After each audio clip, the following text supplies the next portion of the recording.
Hola, bienvenidos al bloque especial de entrevistas de Te Cuento, tu noticiero de solo buenas noticias. Como les comentamos ayer, hoy vamos a conversar con el doctor Hernán Tavera.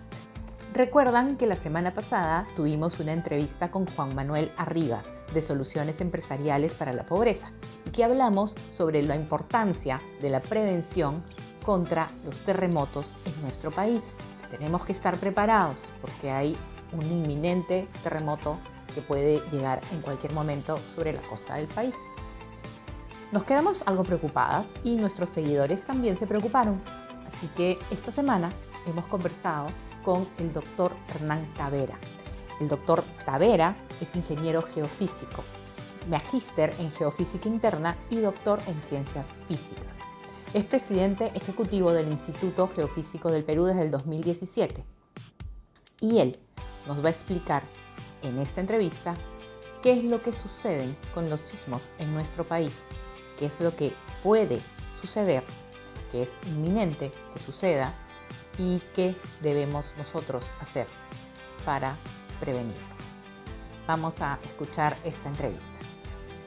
La semana pasada, doctor Tavera, conversamos con Juan Manuel Arribas de Hombro a Hombro. Y la verdad es que nos dejó un poco preocupados y nuestros seguidores también se han preocupado. Entonces dije, voy a llamar al doctor Tavera para que nos explique bien, primero, qué es lo que ha sucedido. La semana pasada hemos tenido prácticamente en un día, en horas, ¿no? Dos sismos, uno en el Callao y otro en Santa María de Nieva, que ha sido ya terremoto por el grado que ha tenido. ¿Qué ha sucedido en estos dos sismos que hemos tenido? Bueno, mire, en primer lugar, habría que preguntarnos también, al día de hoy acabamos de reportar la ocurrencia de 762 sismos en el Que no Perú. hemos percibido. No, gran parte de ellos sí lo hemos percibido levemente, Ok. ¿no? Entonces la pregunta sería, ¿no? ¿Qué está pasando? ¿Por qué tanto sismo en el Perú? Y si miramos un poco Chile, probablemente ellos tengan mucho más de 1000 a la fecha en este año, ¿no? Entonces, la única respuesta que tenemos aquí es de que realmente el Perú se encuentra ubicado en una zona dinámicamente muy activa. Y esa dinámica activa de la Tierra es la que genera, pues, actividad sísmica de manera continua en el país, ¿no? Entonces, es como si tuviéramos una autopista, ¿no? Y no transitara ni un vehículo. Entonces, ¿para qué está la autopista? Entonces, somos un país de sismos. Yo creo que ese sería el calificativo. Somos un país de sismos. Y esto en estos últimos tiempos ha aumentado la actividad. No, no es eso, no ¿O es aumentado, siempre? sino que ahora, en los últimos 10 años, probablemente han mejorado los sistemas de detección de sismos, han mejorado las comunicaciones, han mejorado el conocimiento sobre los sismos, y todo eso pues da esa impresión de que tuviéramos más sismos que antes, ¿no? Yo recuerdo mucho que años atrás, para leer la noticia de algo que pasaba en Japón, tenía que esperar el periódico del día siguiente, ¿no? Pues ahora al segundo lo sabemos. Entonces, todo eso ha revolucionado y obviamente también pareciera que tenemos más sismos, pero en realidad no es así, ¿no? Y obviamente en el Perú ocurren sismos a diferentes niveles de profundidad y en diferentes regiones. Yo me atrevería a decir de que no existe en el Perú una sola área urbana que históricamente no haya sido afectada por un sismo, de una u otra manera, pero ha sido afectada. Y en el Perú, sí, Disculpe, sí, pero lo dígame. que recuerdo de la entrevista que tuvimos meses atrás es que la costa de nuestro país es la que, es la que está Sí, más en emergencia, ¿no? Para que esto suceda. Pero este terremoto ha ocurrido sí, a eso en voy, a eso Amazonas. voy. Sí, no, a eso voy.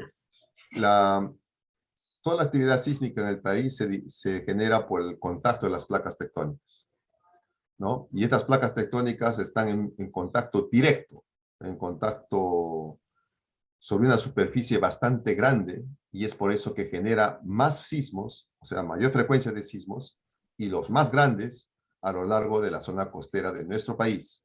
Entonces, esa es la principal fuente sismogénica que existe en el país. De esas dos placas que han colisionado, la zona continental se va deformando, se va arrugando y forma la cordillera de los Andes. Y en la cordillera de los Andes se forman fisuras que generan los sismos que nosotros llamamos corticales, que están asociados a fallas tectónicas que se reactivan de tiempo en tiempo. Los últimos sismos de Cañón del Colca son producto de estas fallas. Ahora, la placa de Nazca, que se introduce por debajo del continente, también se sigue trasladando por debajo del continente y llega hasta la zona de Pucallpa, o sea, hacia arriba, hasta Pucallpa, hasta Yurimaguas, hasta ahí llega. Y en el proceso de que la placa de Nazca, que está a ese nivel, está a una profundidad de 120, 130, 140 kilómetros de profundidad, busca introducirse otra vez dentro del manto. Y en ese proceso se rompe, se fisura y genera los sismos como el que ha ocurrido el día domingo en la zona de Selva. Estos sismos obedecen a dos procesos completamente diferentes. Por lo tanto, no guardan relación uno con respecto al otro. Ok, ¿No? entonces O sea, esto significa que este terremoto no, a pesar de haber sido de 7.5, que digamos podría de repente descargar energía, no descarga ninguna energía para la costa. no, no, para nada, para nada. Es completamente diferente. O sea, son cosas, hay mucha distancia, es otra fuente que genera el sismo, no tiene nada que ver, no tiene nada que ver, es completamente diferente, ¿no? Y ahora el otro tema es de que este sismo a magnitud 7.5 ocurre a una profundidad de 131 kilómetros. Por lo tanto, toda la energía que ha liberado se va atenuando mientras va acercándose a la superficie. La energía se va atenuando y cuando llega a la superficie, pues genera niveles de sacudimiento del suelo. Desde el punto de vista de ingeniería, sabemos que ha generado ya de 150, 190, que son valores bastante importantes. Pero el otro factor que contribuye ahí es el hecho de que las áreas urbanas que están en torno al epicentro no están muy tuburizadas, es decir, no hay muchas viviendas, tampoco hay mucha población.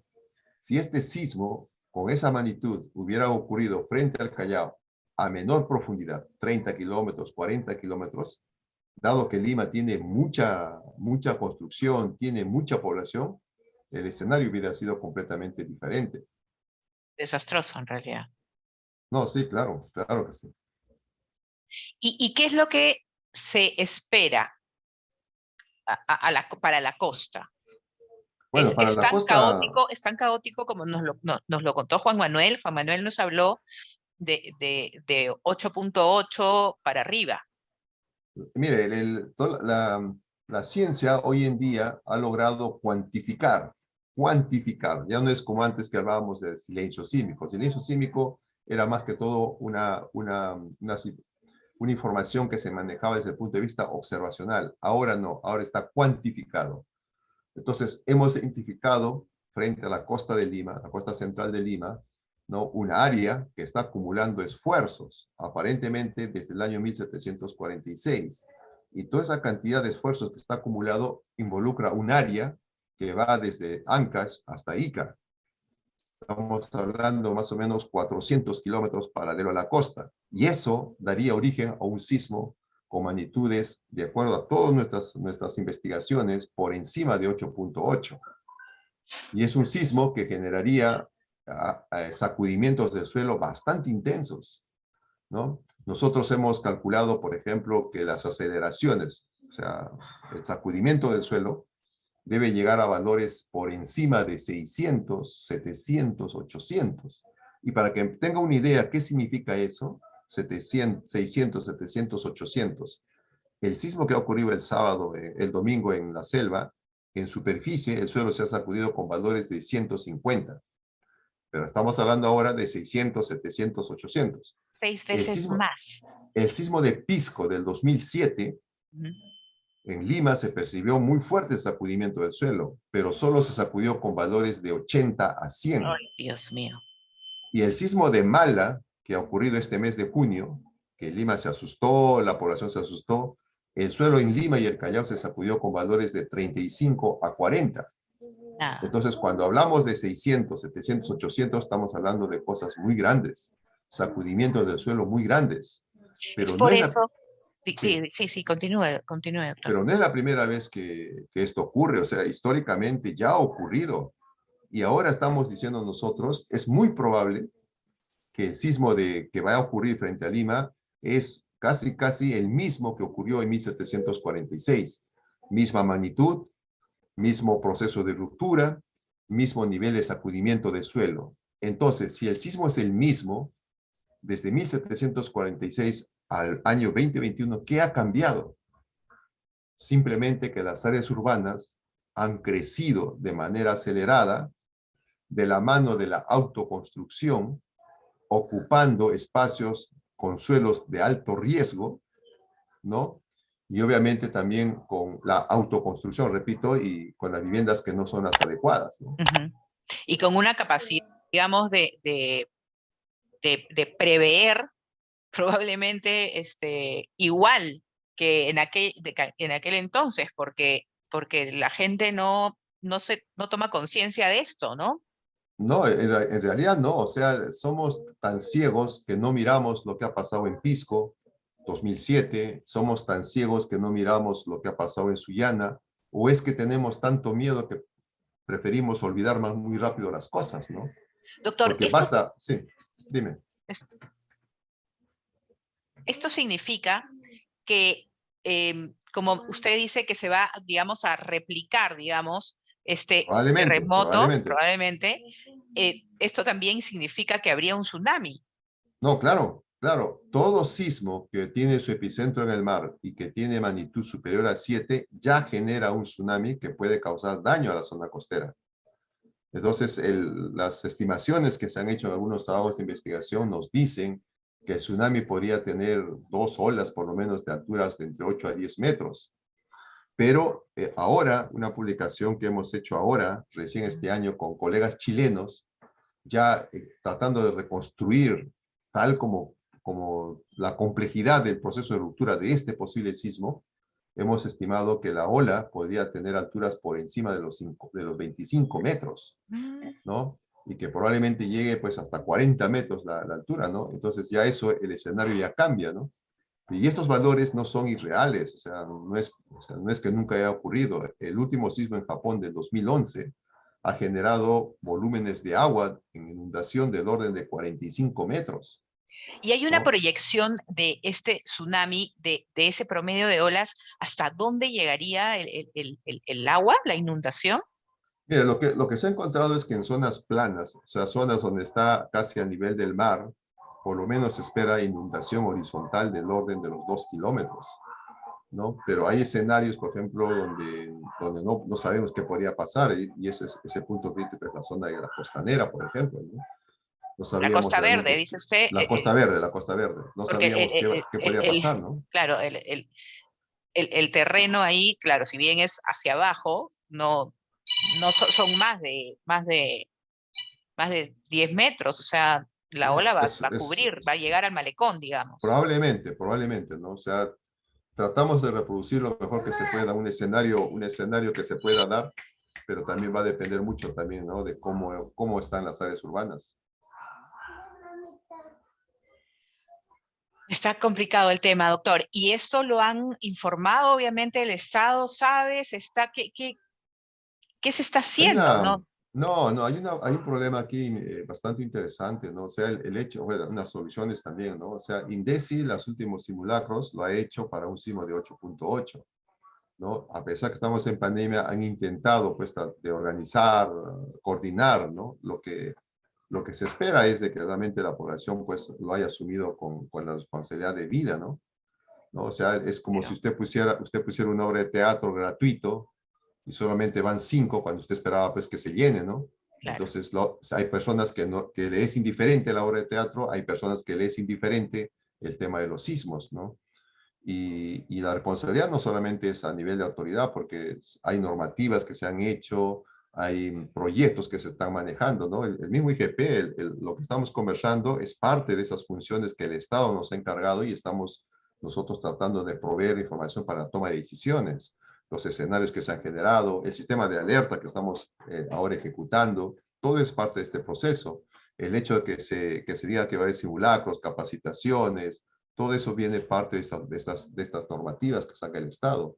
Pero repito, ¿no? Siempre estamos en el tema de que ponemos una obra de teatro, o sea, una obra de teatro en un teatro, invitamos a la población, pero solamente van 5 o 10, o sea, el No resto de hay, la población no hay no les... conciencia de prevención, exactamente. ni se está tomando la adecuada atención a la emergencia que podría venir en cualquier momento. O sea, no tenemos, ni usted sabe, entiendo yo, cuándo que vendría.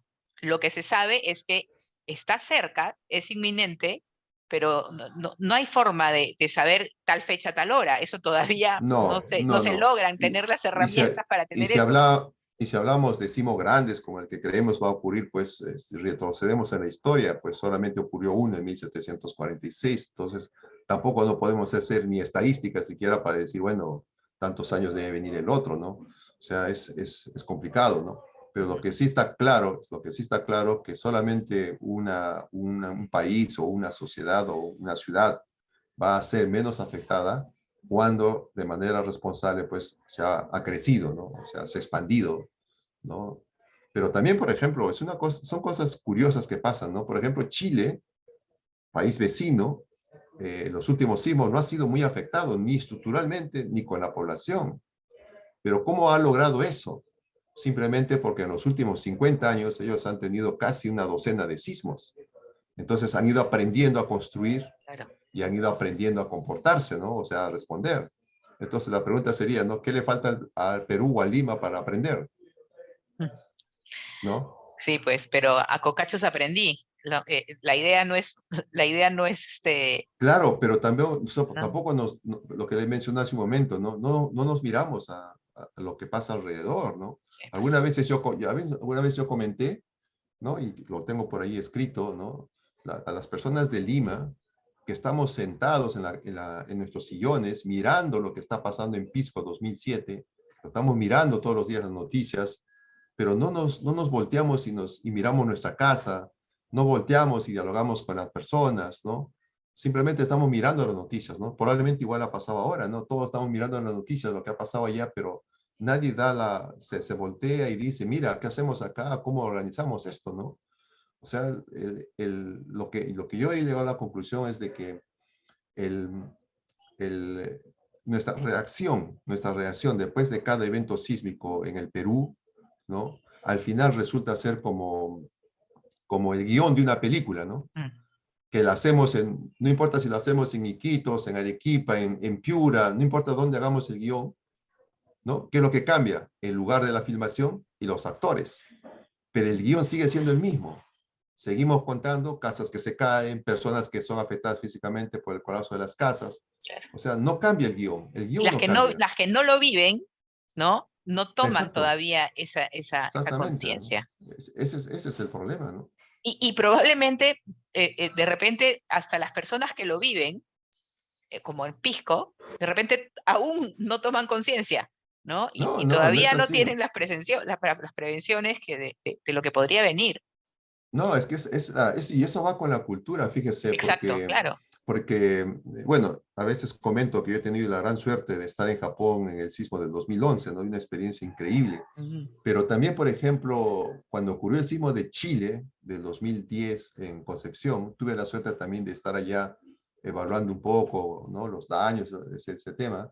Y había muchos medios de comunicación ahí, pues obviamente tratando de cubrir la información. Y siempre recuerdo que estuve cerca de unos esposos que les estaban entrevistando, ¿no? Y le preguntaban, ¿usted ha perdido todo? Y el señor mayor, de un poco de edad, dijo, sí, pues le hemos perdido, nos hemos quedado sin nada. ¿Y qué va a hacer ahora? Le dijo, ¿no? Bueno, respondió el amigo chileno, dijo, bueno, voy a trabajar, pues, y volver a levantar esto, ¿no? Pero lo mismo usted en Pisco 2007, en Pisco, usted le preguntaba a la persona ahí, ¿y ahora qué va a hacer? Estoy esperando que el Estado me dé el bono. O sea, se da cuenta el nivel Es una de, actitud totalmente distinta, claro, claro. diferencia cultural, ¿no? O sea, al final llegamos a la conclusión que es un tema de cultura, básicamente, ¿no? Sí, es totalmente de acuerdo. Doctor, con respecto al movimiento Ujú, de este terremoto arriba de 8, digamos, ujú. viene de manera ascendente o es repentino? ¿O dependerá del tipo de movimiento interno que No, hay? mire, antes nosotros pensábamos que la ruptura se iniciaba en un punto y las ondas se propagaban de manera circular. Ahora sabemos que no es así.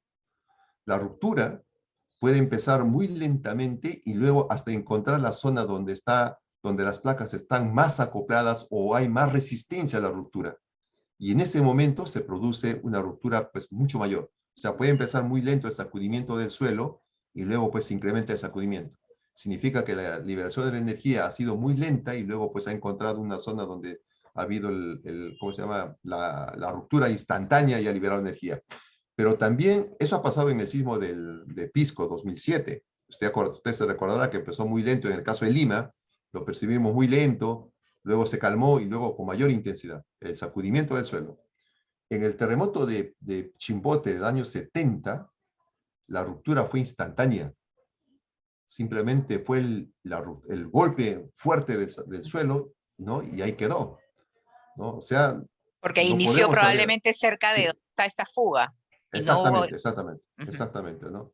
Exactamente, Entonces ¿no? es impredecible, no Sí, se puede saber cuánto, si es que va a ir en aumento o si viene muy de golpe. exactamente, no lo sabemos, no lo Porque si sabemos. viene muy de golpe, digamos, el accionar del ciudadano de a pie que está en la zona del epicentro va a ser, claro, distinto, ¿no? Porque Oh, claro, si viene de golpe, es un movimiento brusco que, como nos sí. comentaba Juan Manuel, no se va a poder ni caminar, ¿no? Que van a tener que ponerse a buen recaudo en el suelo y arrastrarse hasta la zona, a una zona segura de la casa o del lugar Es que donde esté.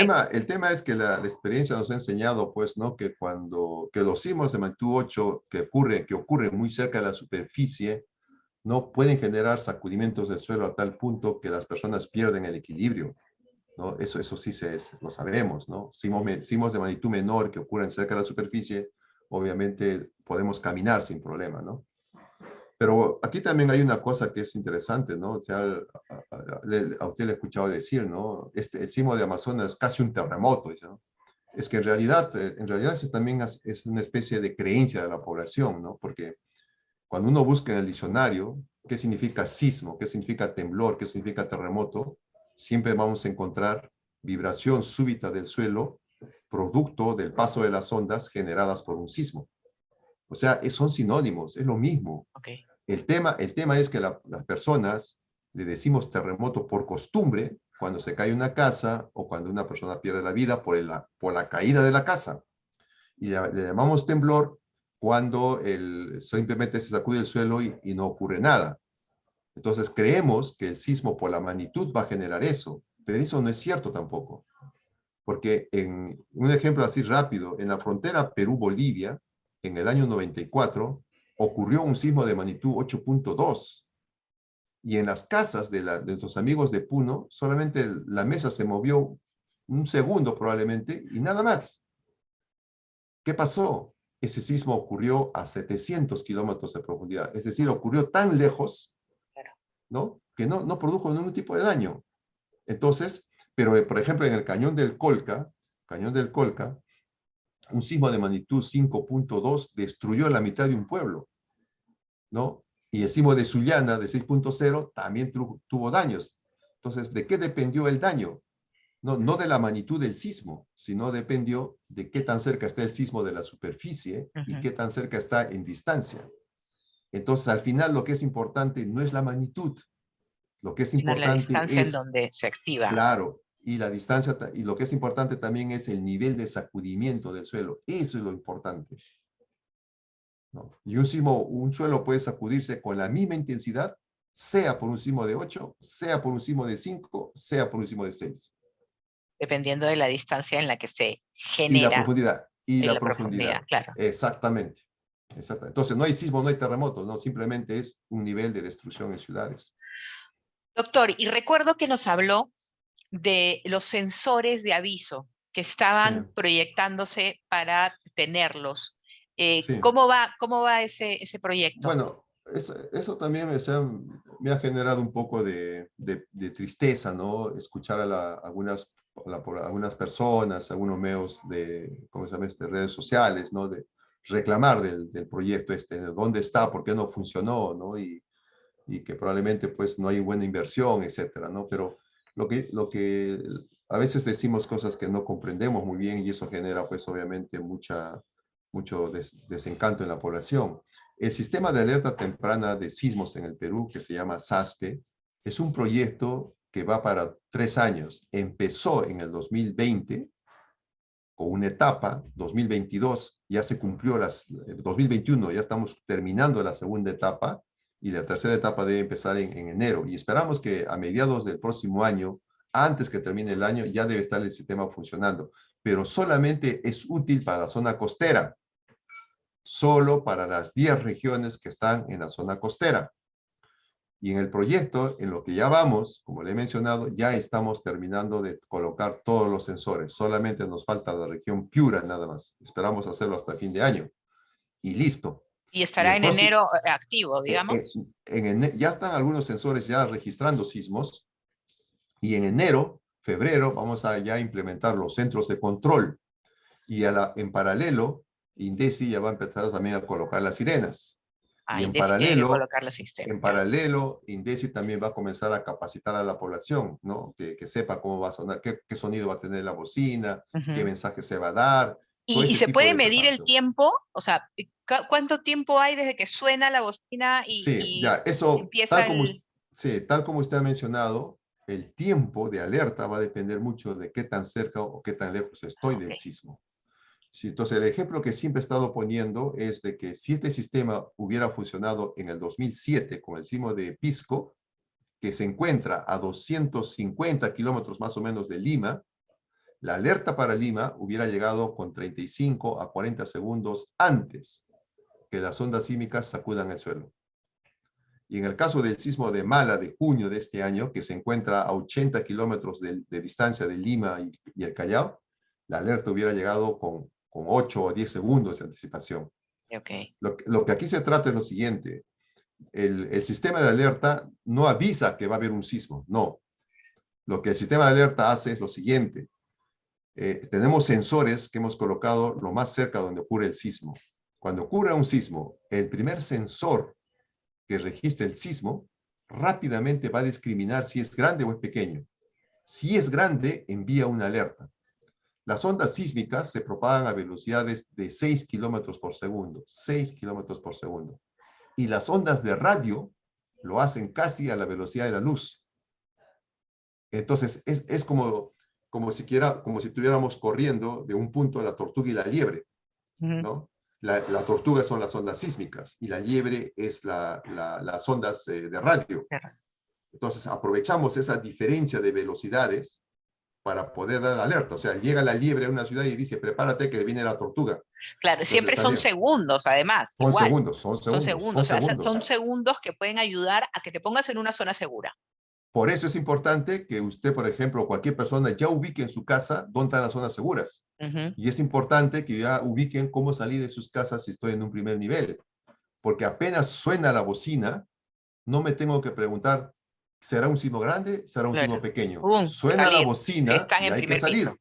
Hay que salir. Si están en primer piso, si están en edificio, yo por ejemplo estoy en un 5º piso. Si empieza, zona segura dentro de casa. Zona segura, la columna, los muros, ¿no? La zona del ascensor, claro. ya tiene que saberlo para ubicarse ahí. Claro. Y apenas termina, evacuar por la escalera. Sí, evacuar. Siempre hay que tener porque vienen réplicas. Sí, esa es la idea, ¿no? Muchísimas gracias, doctor Tavera. No le quito más tiempo. Muy amable por toda su explicación. Esperemos que todo vaya bien y que la gente tome conciencia. Bueno, vivimos en un país sísmico, así de que tampoco no nos preocupemos cuándo va a ocurrir el sismo. El sismo va a ocurrir. Lo que hay que ser eso exactamente. Muy amable, gracias. Muchas gracias. Hasta luego. Interesante. Y hay que tomar conciencia, prevenir, prepararnos en casa. Hay que estar comunicados, hablar, sentarnos en la mesa y hablar del tema y dar responsabilidades a cada miembro de la casa, de la familia, ¿no? Y coordinar porque el terremoto podría agarrarnos en cualquier parte. Ojalá sea en casa, todos reunidos, pero puede que estén cada uno en ciertas actividades y se tiene que coordinar. Importante también saber lo del 119, que conversó con nosotros, que nos explicó la semana pasada Juan Manuel Arribas. Por favor, cuídennos. De nuevo, ¿ya? Por favor, cuidémonos. Solo nosotros podemos prevenir que no suceda ningún accidente cuando ocurra este movimiento sísmico. Cuídense mucho. Nos vemos en una semana, el próximo viernes, con más buenas noticias y buena vibra aquí en Te Cuento, tu noticiero de solo buenas noticias que sale por Thinking TV Digital. No se olviden que el próximo jueves sale Pa'lante. Véanlo. Suscribirse, campanita, compartan la buena vibra de Thinking TV Digital. Que tengan una maravillosa semana. Cuídense mucho.